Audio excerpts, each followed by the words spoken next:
Snow fell over Willow Creek the morning Clara May Whitlock's wedding never came to be. The flakes drifted soft and endless, blurring the town's sharp corners into quiet white humps. I remember standing near the church steps, boots sunk in slush, watching her figure against the pale horizon. Round, trembling, wrapped in a white dress that did little to keep the cold from gnawing her bones. She held a bouquet of dried lavender, its brittle scent lost to the frost, and waited for a man who had no intention of returning. Folks whispered that the snow was God's mercy, hiding her shame from the world. The church bell rang once, echoing through the winter air like a cruel announcement. Someone said Travis Boone's horse had been seen riding south the day before, not toward the church, but the railway line. No one was surprised, though they tried to look it. The women pretended to pity her. The men shuffled and muttered about bad luck. Clara stood still through it all, chin high though her lips trembled, her fingers white on the bouquet's stem. Her mother wept into her gloves. Ruth Abernathy, who owned the general store, whispered too loudly to her sister, "No one marries a fat girl, not in this town." And that was that. What struck me most was how Clara didn't break. She just breathed, slow and careful, as though if she moved too fast she'd shatter. I watched her eyes find Eli Danners across the snow. He stood apart from the crowd, coat dark, hat low, a man carved from silence. He didn't speak, but something in his stillness made her look a second longer. Then she turned, dropped her bouquet, and walked away, each footprint a confession swallowed by snow before anyone could read it. For days after, Willow Creek buzzed with the same tired gossip. They said she'd gone mad from the humiliation, that she refused to leave her cabin, that she still baked bread for a man who wasn't coming home. But when I passed her window one evening while hauling feed to Eli's ranch, I saw light dancing on the frosted glass and smelled cornbread drifting through the wind. Inside, she moved slow but steady, stirring a pot, humming something low and sad. Her dress was plain again, her hair tied back, and though her face was soft, her eyes were hard as a mountain stream, cold, but still running. Clara began cooking for travelers that winter. Her cabin sat close to the road leading to the mines, and hungry men would stop, trade a coin or a story for a meal. Word spread that her stews were thick enough to chase off the chill, that she fed even those who couldn't pay. Some said she was desperate for company, but I think she was just trying to keep her hands busy so her heart wouldn't remember the weight of waiting.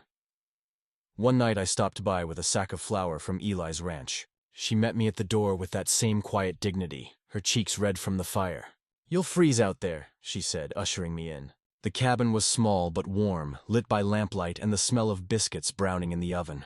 She handed me a bowl before I could speak, and I swear the first spoonful tasted like something holy. I thanked her, awkward in my big ranch coat, and noticed 2 plates on the table, though I was alone. She caught me looking and smiled faintly. "Habit," she murmured, setting down the ladle. "Sometimes it's easier to pretend someone's coming." There wasn't pity in her voice, only tired honesty. When I left, she stood by the door, framed in that orange glow. I thought then how the town might call her lonely. But she looked more peaceful than any of us ever did, like she'd made a fragile truce with her pain. The next storm came fierce and sudden. Snow piled high on the roofs and the river froze solid. It was during that storm that Eli Danner's horse went lame near the ridge. He'd been hauling supplies back to the ranch and was still a mile from home when the beast stumbled. He tried to walk it through the snow, but the wind bit too hard, and by the time he saw the cabin light through the trees, he was half frozen. Clara opened the door before he could knock. She didn't startle at the sight of him, just stepped aside and said, "Get in before you turn to ice." He obeyed, stamping the snow from his boots. Steam rose from his coat as she hung it by the fire. The warmth hit him like a wall. The smell of simmering beans filled the air. Neither spoke for a long while. Clara moved about the room with quiet precision, ladling stew, setting bread on the table, the same way she might have done for anyone. Yet her eyes flicked to him once or twice, studying the lines in his face, the frost in his beard. "You shouldn't be out in this weather," she said finally. "Could say the same for you," he answered, voice roughened by the cold. "I don't have much reason to leave," she replied. He nodded, eating in silence.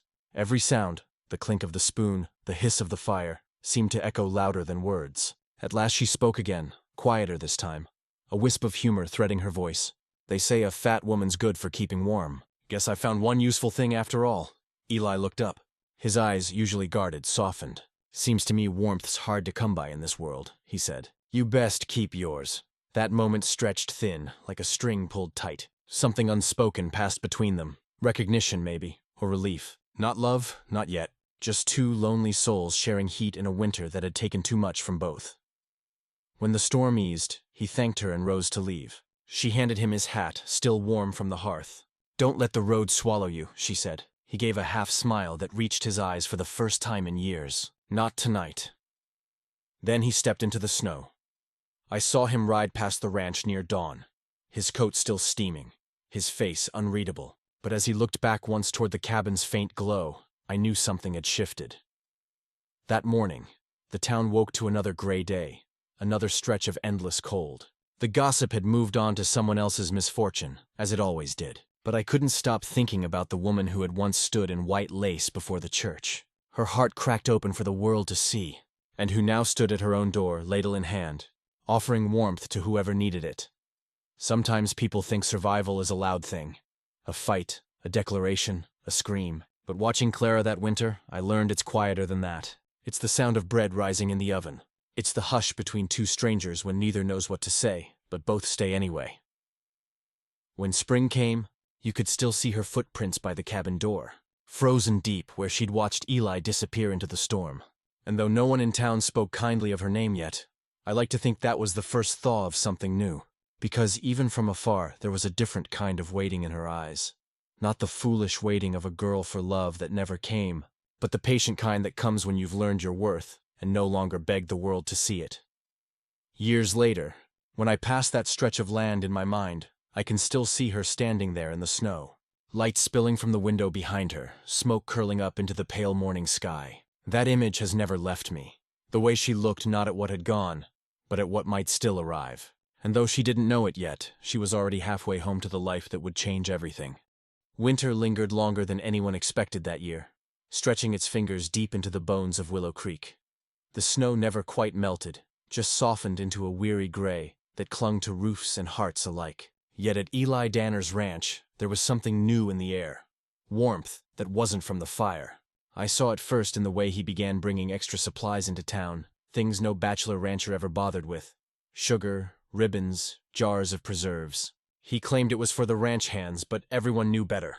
Every so often, I'd see Clara May walking up that hill with a basket in her arms, her cheeks pink, her scarf trailing behind her like a flag of quiet defiance. The town whispered again, as it always did. Ruth Abernathy called it desperation dressed up as charity. The others said Clara was trying to buy herself a man.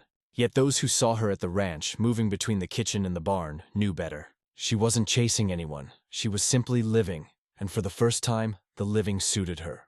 Eli didn't talk much about her, but his silences changed shape. They weren't the empty kind anymore. They were full of something that waited to be said.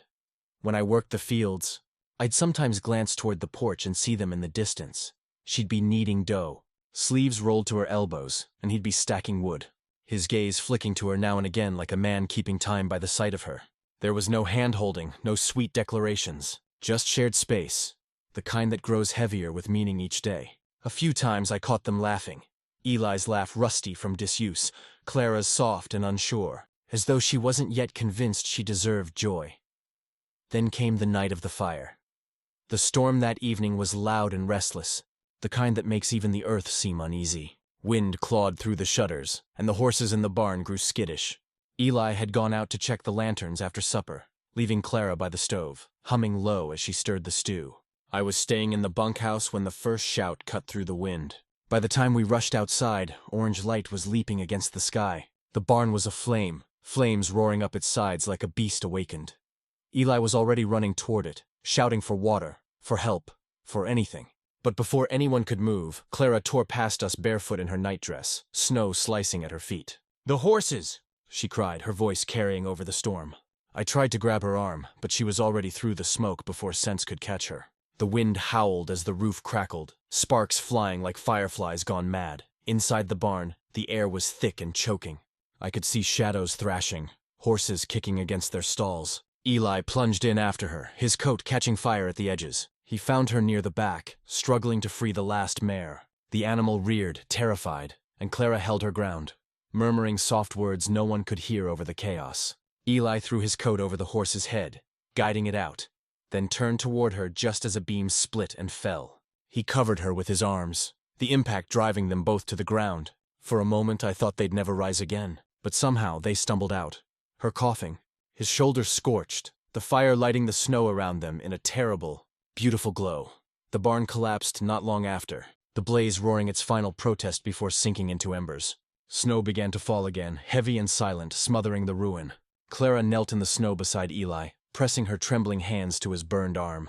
"You fool," she whispered, half laughing, half crying. "You could have died." He looked at her through the smoke, eyes fierce but gentle. "So could you," he rasped. She smiled then, a tired, tearful thing. "I had to save them." He reached out, fingers brushing her cheek. "You saved more than that." It wasn't a grand confession, not the kind that towns write songs about. But there, under the dim hush of falling snow, something unspoken settled between them, something that would not be undone by gossip or memory. When morning came, the fire was nothing but a scar of black ash and melted ice. The town arrived, drawn by curiosity as much as concern. For once, no one spoke ill of Clara. They saw the burns on her hands, the smoke in her hair, the mare alive and trembling beside her. Even Ruth Abernathy fell quiet, lips pressed tight. The wind carried only the sound of Eli thanking her, his voice rough but steady, as if the words had waited all his life to be spoken. Clara stayed at the ranch after that. The cabin by the road grew cold and empty, though her window still held a faint light some nights, as if it refused to admit she'd gone. In Eli's kitchen, her laughter found its place again. She cooked not for strangers now, but for the ranch hands and the man who'd once stood silent in the back of her failed wedding.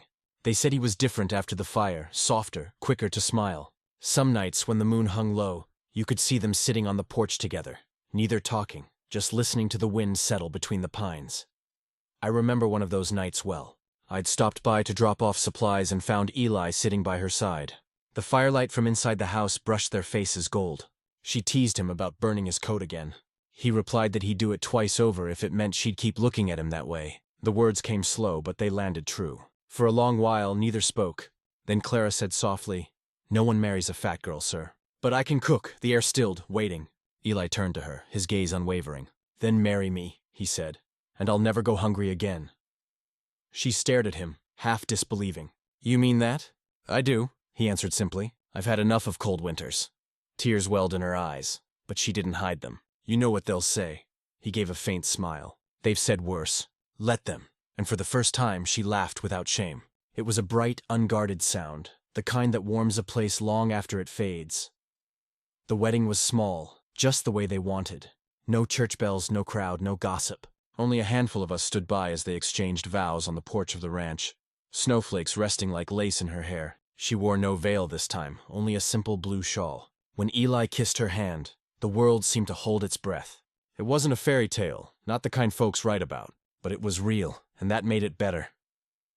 Years have passed since that winter, and Willow Creek has forgotten most of its scandals.